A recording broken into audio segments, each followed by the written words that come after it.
गंदम आपके पास शॉर्ट पड़ गई है, पानी आपके पास है कोई नहीं है। इंडिया में पिछले साल 44 अरब डॉलर डायरेक्ट फॉरेन इन्वेस्टमेंट आई है।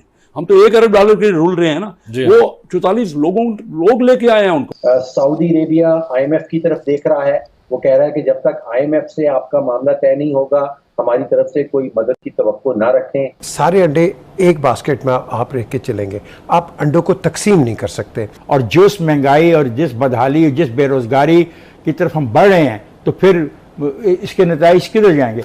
आखिर इंडिया है, उसमें क्या IMF से लोग आते हैं? वो भी तो अपनी और उनकी इकानमी का ये हाल है।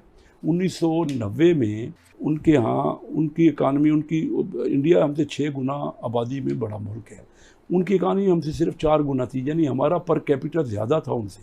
ये पिछले 32 साल में उनकी इकानमी 11 गुना हो गई है और उनका पर कैपिटल तकरीबन डबल हो गया हमसे। सही है। और वो IMF के बाद जाते नहीं है। सही है। हमने अपने आप को ठीक करा। मेरा मतलब सिर्फ ये, अब बात को ख़त्म कर रहा हूँ कि सिर्फ IMF और वर्ल्ड बैंक या सऊदीया यही नहीं देते हमें। अगर अपनी इकानमी, हमें बिजनेस को समझें, अपनी इकानमी को मजबूत करें। इंडिया में पिछले साल 44 अरब डॉलर डायरेक्ट फॉरेन इन्वेस्टमेंट आई है।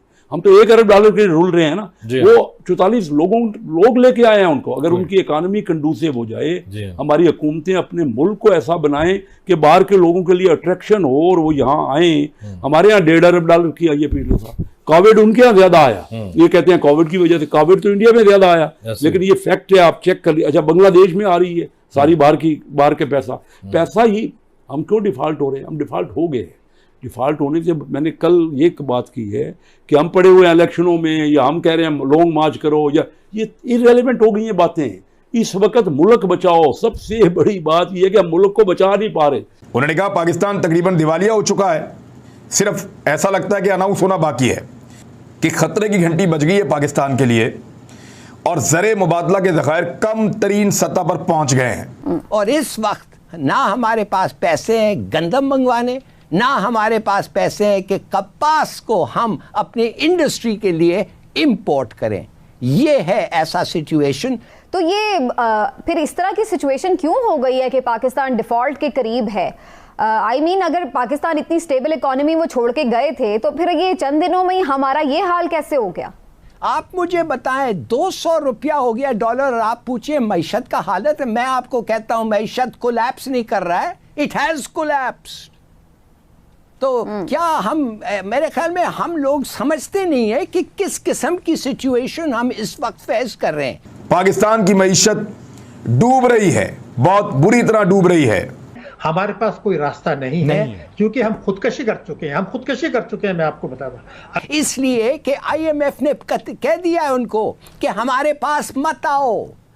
कुवैत 18 तारीख को अनऑफिशियल टॉक्स के लिए आओ मत, फैसला पहले करो, सब्सिडीज को खत्म करो, तेल की कीमत बढ़ाओ, पावर की कीमत बढ़ाओ, उससे तुम्हारी महंगाई 15 या 20% बढ़ती है, बढ़े।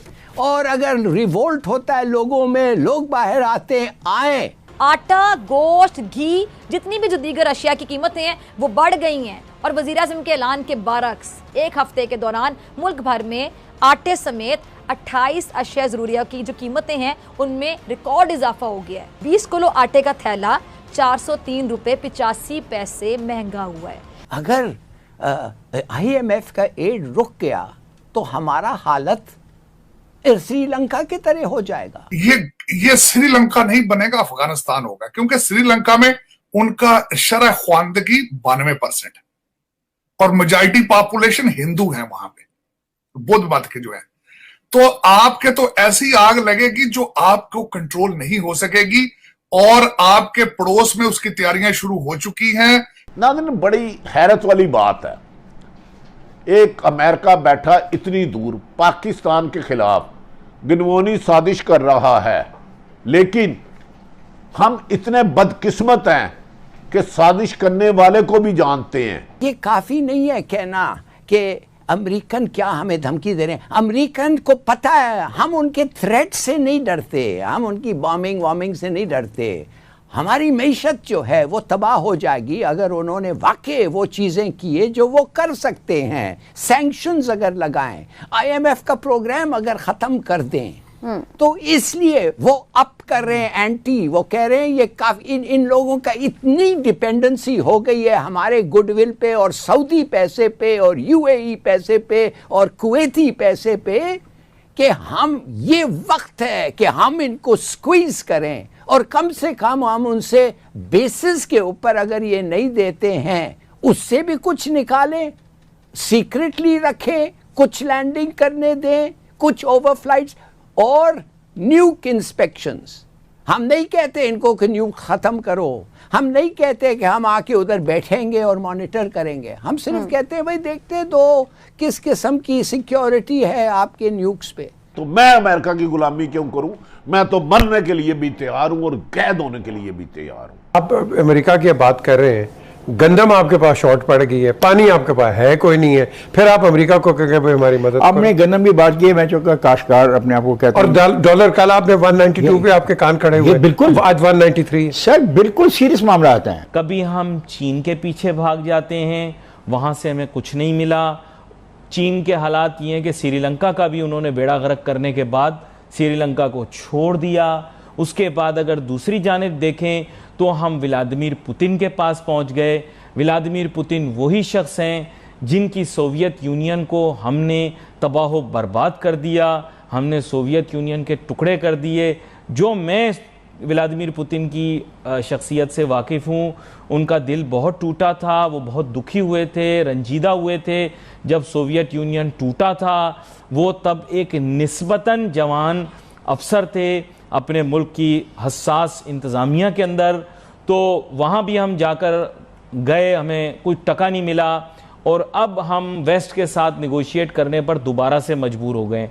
आप अमेरिका के गुलाम बनाना चाह रहे हो 20-22 करोड़ आवाम को और फिर उसमें पर्दे डाल रहे हो। बदनसीब हो तुम लोग। ताकतें कभी एक जैसी नहीं रहती। कई हाकम आए कई जाए, कब्रिस्तान में देखे बड़े से बड़ा ताकतवर जिन्होंने कई कई मुल्क फतह किए वो कब्रों में पड़े हैं।